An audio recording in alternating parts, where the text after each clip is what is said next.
And we turn now to a different form of art and way much more controversial one. Statues that we may have passed for years without giving them a second glance have now become targets of anger. A man took a hammer to a statue here at Broadcasting House yesterday. It's on Prospero and Ariel, which was carved by Eric Gill. There's been a campaign to have it removed for several years because Gill recorded sexually abusing his daughters. Well, we can talk now to Maeve Doyle, art critic and artistic director of the Maddox Gallery. Good morning. Good morning. To put this into some kind of context, just describe Eric Gill and his work to us. Eric Gill is known as a sculptor who is incredibly accomplished. His work is throughout Westminster Cathedral, BBC. He's esteemed. He led movements, known primarily for typography. The shadow cast over him has to do with his journals and was exposed in a book written in 1989 by Fiona McCarthy. And the book went over his journals, which he kept diaries on his sexual behavior with dogs, his daughters, everyone. His daughters were homeschooled, and he was having sex with them on a regular basis. There's one piece in one of the journals that has the measurements of his daughter's body, limb by limb, and at the bottom of it, the measurement of his penis. So at a time when we're not always judging an artist by his biography, there is this idea that the work you collect is a reflection of your values, your principles, and your morals. So I think the point in contention at the moment, and the reason this building was scaled, is because they're asking the question, is Broadcasting House aligning their morals with the morals and values and ethics of Eric Gill? And what's your view on that? I think that it's not a good place to have it at Broadcasting House. I think it's you've had Jimmy Savile not long ago, and now you have Eric Gill. So there seems to be too many of these things going around at the BBC.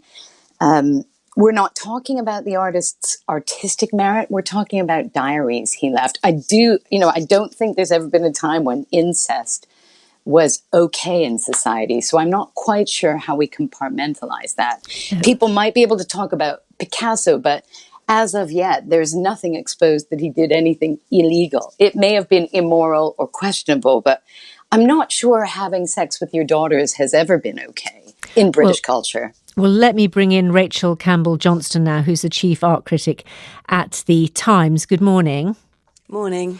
And I know we had a little difficulty establishing a line, so I hope you were able to hear the last of what Maeve was saying.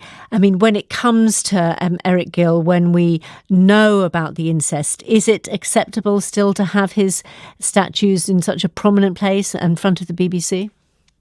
Well, I think that if we start saying we should stop looking at things we find that the maker was morally reprehensible, we're going to have to start walking into our public collections with blindfolds on, because really, where would moral censorship of that sort stop?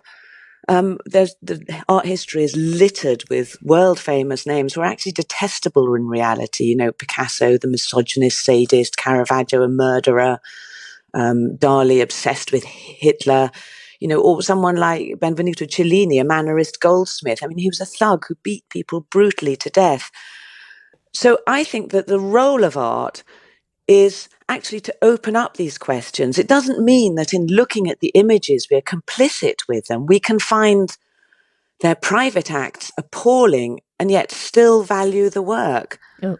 Let me go back to Maeve Doyle. So it doesn't mean that you're complicit because you're displaying the work. I agree within the context of the Times and an art critical dialogue. That's true. But we're talking about a public building, public funds paid for the piece, and it's on something called Broadcasting House, which is the British Broadcasting Corporation. Is it really a reflection of the society that pays for it? Yes, within a private collection, that's fine. I'm saying, is it fine in public?